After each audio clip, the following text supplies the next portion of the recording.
voilà na bandeko na banza tosili kozonga lisusu awa de place papa passe na ebite soki nasukelaki wapi kunako topesaki deja maloba oyebi oyo okatanaki place oza kolobela ete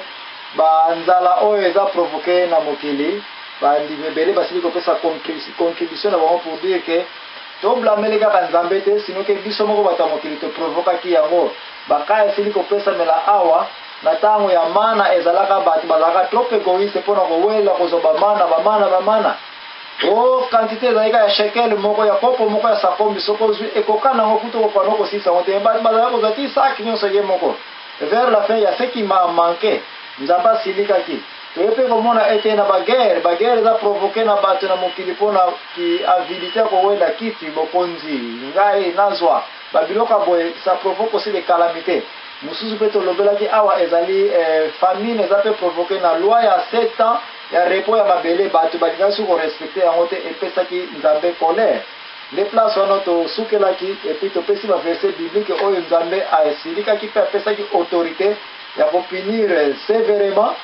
ya koautorize nzala ekota nde place wana tosukelaki topesaki baverset biblique na suka mpe tokopesa yango lisusu nde place wana tozali passer à vous l'antenne avant ke nazongisa susu bandeko oyo ya Paris na ya Hollande baza na ligne awa basengi mwa repos po tokatanaki yango wana po bango bakomi butu mais basengi mwa repos ya moke lisusu eya po baprépare su batina susu ba-email nango rapidement. À vous pasteur. Bien, papa nanga nazopesa lisu nzambe oyo lokumu mpona bakestion na bino eza biloko moko eza très important. Pourquoi? Parce que tolingi koporte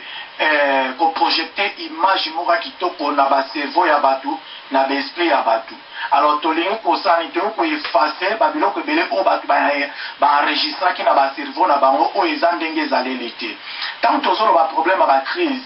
tozonga na nyonso eza na parole de Dieu. Donc nalingi koloba conséquence ya désobéissance ezali na conséquence na yango. Donc désobéissance nyonso na voix na nzambe na parole na nzambe eza na conséquence na yango. Donc lelo tozo vivre 20 à 30 ans na biso passé yango tozo vivre na génération oyo. Génération future va préparer kango na présent. Soki lelo tosali eloko te donc lobi bano bakoya bakovivre conséquence ya nyonso. Alors nani koloba nini na eloko wana nani koloba boye tolanda malamu bacrise oyo nyonso tokoki kotanga soit disait eye mpona baguerre babiloko wana nyonso to bien sûr mais eye mpona nini mpona désobéissance. Donc na chaque moment que tozobuka loi kosini na nzambe na bagénération koya nzambe ntango azopesa ata na Eve responsabilité ntango aza koassocie bango na vision na ye alobi garder et cultiver et garder. Donc c'est ça moko nzambe autilisaki. Sikoyo problème eza nini papa nanga problème ezali na moment nyonso tozovivre baconséquence eza toujours signe ya désobéissance quelque part. Donc soki totamboli na désobéissance na eloko moko na nzambe tokofuta yango. Ndenge napesa exemple ya eloko moko bawuti koremarke na niveau ya mayele oyo basali médecine. Nani juif aye koremarke ke non eza na période eza na moment moko boye na kati ya Israël bapasaki moment moko ezalaki difficile basi ebele bande kobota te. Alors bande koluka bayeba problème yango ewuti wapi malade yango ewuti wapi. Lelo soki otali bamédecin européen bazodeklare ke na niveau Europe basi ebele ya baafricain baza na problème ya bamiome soki bamiome so bamiome bazobengaka bafibrone. C'est ça ewuti wapi. Alors sikoyo médecin nabi ke pendant baza barecherche baluka me baye komona ngo te na suka baye kokomprendre ke eza na bandeko mingi ya basi na bogenese na bango wana azoba na période na bango oye na moment oyo ezaki tizela pase biloko ta basala enquête noyo mona keno bandeko ebele ezaki pendant ke aza na moment na ye ya bomwasi ya bosalite na bango ntango ebimaka toza comprendre toza bamikolo. Alors peut-être ntango mosusu azalaki na camarade moko tobengaka chéri na lisolo na ndenge malamu bazosangana nde na bapériode wana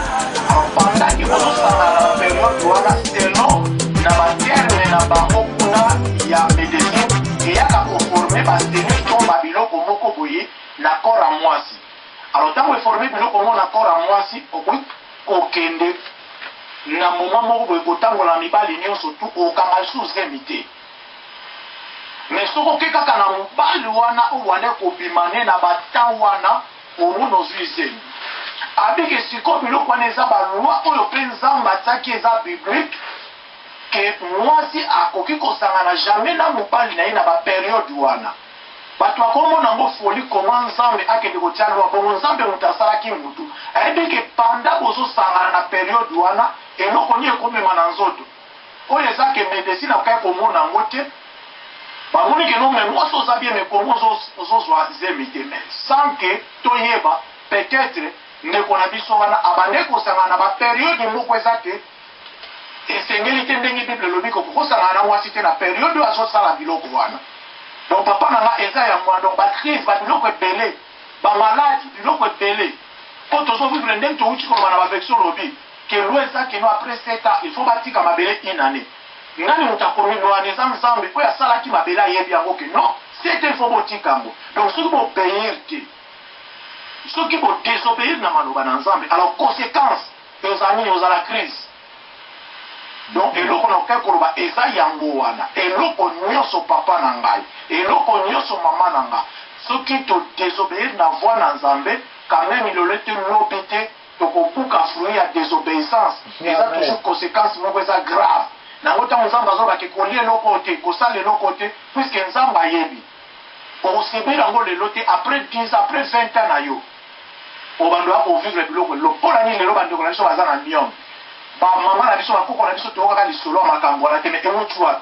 wena interrogation totala bajeune fille na biso bozotambola ndenge nini totala bajeune garçon na biso tozotambola ndenge nini. c'est ça le problème maloba epai na bino nzambe nanga pambola bino. merci bandeko nanga awa bato bakomi ebele naza komona ezopela kaka awa je ne sais même pas quoi faire sinon ke nakopesa mwa moke invité na biso papa bishop